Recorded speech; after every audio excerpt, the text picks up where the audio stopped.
بلند ہدیہ درود و سلام الصلاۃ والسلام علیک یا سیدی یا رسول اللہ الصلاۃ والسلام علیک یا سیدی یا حبیب اللہ الصلاۃ والسلام علیک یا سیدی یا رحمۃ للعالمین وعلى آلك وأصحابك يا سيدي يا خاتم النبيين بندہ پروردگارم امت احمد نبی دوست دارے چہار یارم تابع اولاد علی مذہب حنفیہ دارم ملت حضرت خلیل خاک پائے غوث اعظم زیر سایہ ہر ولی حمد و صلات کے بعد گرامی مرتبہ سامعین و حاضرین اللہ جل وعلا کی حمد و ثنا بارگاہ رسالت باب میں ہدیہ درود و سلام عرض کرنے کے بعد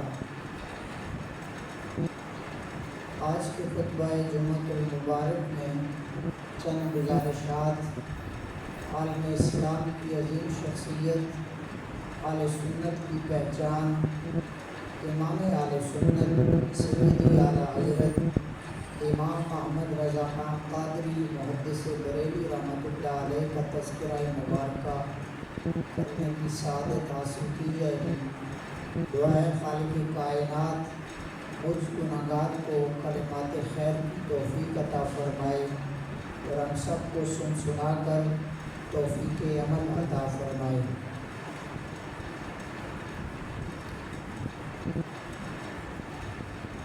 اللہ جل وعلا نے آل ایمان کو جو شان عطا فرمائی ہے، سب سے بڑی چیز جس کی قرآن اور نبی پاک کا فرمان ہماری رہنمائی کرتا ہے، وہ ایک مسلمان کا یقین ہے۔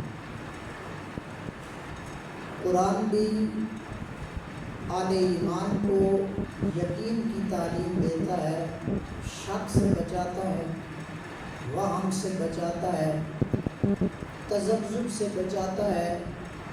رب یہ چاہتا ہے کہ میرا بندہ یقین کے راستے کا مسافر بنے۔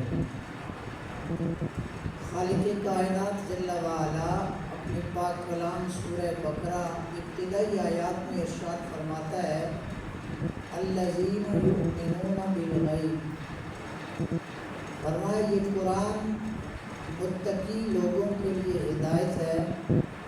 مالک متقی کون ہے؟ قرآن فرماتا ہے وہ لوگ جو غیب پر ایمان رکھتے ہیں اور یقین رکھتے ہیں کہ ہمارا رب ایک ہے،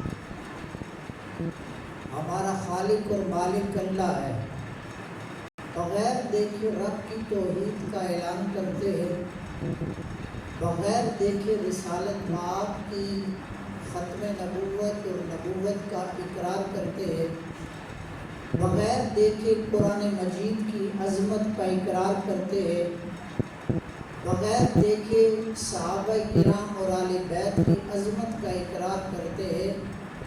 فرمایا وہ لوگ اللہ کو بڑے پسند ہے جنہوں نے دیکھا نہیں ہے لیکن بغیر دیکھے مالک کے ہر فرمان پہ سر تسلیم خم کرتے ہیں۔ نبی اکرم صلی اللہ تعالیٰ علیہ وسلم نے آل ایمان کو یقین کا سبق پڑھایا۔ آپ توجہ میری طرف رکھیں، میرے پاس شاید 18-20 منٹ ہی ہے۔ کوشش ہوتی ہے ہماری کہ ہم وقت پہ کام کیا کریں، لیکن اگر ساتھی وقت پہ آ جایا کرے تو ہمارے بھی آسانی ہو جاتی ہے۔ سبق سنانا ہوتا ہے، چاہے ایک بندہ ہو یا 10 ہو، لیکن زیادہ تک دین کا پیغام پہنچ جائے تو یہ ایک اچھا عمل ہے اور مثبت پہلو ہے۔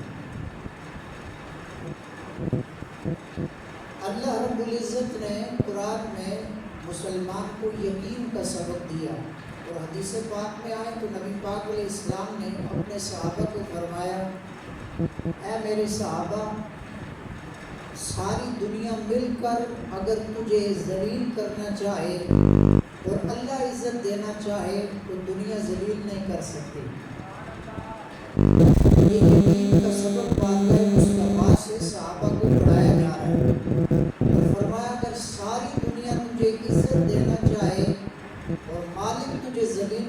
چاہے ورنہ دنیا والے عزت نہیں دے سکتے، اس لیے کہ وَتُعِزُّ مَن تَشَاءُ وَتُذِلُّ مَن تَشَاءُ، عزتیں بھی ساری میرے رب کے ہاتھ میں ہے اور ذلتیں بھی ساری میرے رب کے ہاتھ میں۔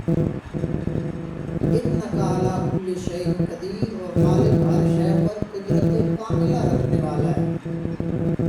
ہم اسلام کی تاریخ میں دیکھتے ہیں جا بجا ایسے مسائل اور واقعات موجود ہیں جہاں بادشاہ یہ سمجھتے تھے اب ہمیں کون ہے جو تخت سے ہٹا سکتا ہے، لیکن مالک کی تقدیر غالب آئی اور وقت کے فرعون بنے ہوئے حکمران دریا کے اندر غرق ہو رہے ہیں اور اللہ اپنے کلیم کو عزتیں عطا فرما رہا ہے۔ وقت کا نمرود مچھر کے ساتھ ذلت کی موت مر رہا ہے اور رب کا خلیل عزت کی مسند پہ سجایا جا رہا ہے۔ مکہ کے اندر ابو جہل ذلت اور رسوائی کی دلدل میں گر رہا ہے اور محمد کریم کو رب عرش کی معراج عطا کر رہا ہے۔ کربلا کے میدان میں یزید جو بظاہر تخت پہ بیٹھا ہے اور حکومت اس کے پاس ہے، اختیار اس کے پاس ہے، باوجود حکومت کے وہ ذلیل ہو گیا۔ اور کربلا میں آج بھی جا کر دیکھو تو جھنڈے میرے حسین کے چمک رہے ہیں۔ عزت میرے رب کے ہاتھ میں ہے اور ذلت بھی رب کے ہاتھ میں ہے۔ عزتیں دینے والا بھی وہ ہے اور ذلیل کرنے والا بھی وہ ہے۔ یہ یقین ہم سب کو اپنے دل کے اندر جاگزی کرنا چاہیے کہ جو کرتا ہے میرا رب کرتا ہے۔ جب ہم اس یقین کے حوالے سے امام اہل سنت سیدی اعلیٰ حضرت امام احمد رضا کی شخصیت کو دیکھتے ہیں، بعض لوگ یہ سمجھتے ہیں کہ اعلیٰ حضرت نے 2-4 نعتیں لکھی، بعض سمجھتے ہیں یہ مصطفیٰ جان رحمت پہ لاکھوں سلام انہوں نے لکھا، بس اس کے علاوہ اعلیٰ حضرت کوئی نہیں ہے۔ تھوڑے وقت میں کوشش کروں گا زیادہ بات عرض کر جاؤں۔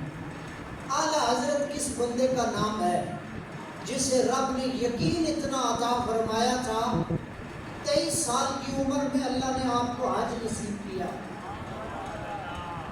23 سال کی عمر میں اعلیٰ حضرت حج کر کے آئے، اس وقت ہوائی جہاز کا سفر نہیں تھا، بحری جہاز کے سفر تھے۔ بحری جہاز سے واپسی ہو رہی ہے، والدین ساتھ ہیں، جہاز کا جو کپتان ہے، جہاز چلانے والا بحری جہاز، کپتان نے اعلان کیا سمندر میں طغیانی ہے، لہروں کی گردش بتا رہی ہے، دریا اس وقت خطرناک صورتحال میں ہے، جہاز ڈوب سکتا ہے، کفن نکالو اور کفن پہن لو، شاید کہ زیادہ سفر ہم نہ کر سکے اور ہمارا آخری وقت قریب ہے۔ اب جہاز کا جو مالک اور کپتان ہے اور چلانے والا وہ یہ کہتا ہے ہم ڈوب رہے ہیں۔ اسی جہاز میں ایک 23 سال کا جوان مسکرا کے کہتا ہے ابا جان اطمینان رکھیں، ہم خیریت سے منزل پہ پہنچیں گے۔ تھوڑا وقت گزرا، وقت گزرنے کے ساتھ ساتھ لہریں تھم گئی، سمندر اپنی چال پہ آ گیا، دریا چال پہ آیا، سفر دوبارہ شروع ہو گیا۔ والد نے بیٹے سے پوچھا بیٹا کپتان نے اعلان کیا تھا جہاز غرق ہونے والا ہے اور تو نے اطمینان سے کیسے کہا ہم غرق نہیں ہوں گے؟ کہا ابا جان جب میں منزل سے چلا تھا میں نے مصطفیٰ کریم علیہ السلام کی سنت کے مطابق سفر کی ساری دعائیں پڑھ لی تھی۔ مدینے والے نے فرمایا تھا جو یہ دعائیں پڑھ لیتا ہے اللہ نقصان سے بچاتا ہے۔ کپتان یہ کہتا تھا غرق ہو رہے ہیں اور مجھے مدینے والے کی دعاؤں پہ آسرا تھا، جس محبوب کی دعائیں میں نے پڑھی تھی یقین تھا ہم غرق ہونے والے نہیں ہیں، مدینے والے کے صدقے پار لگنے والوں میں سے ہیں۔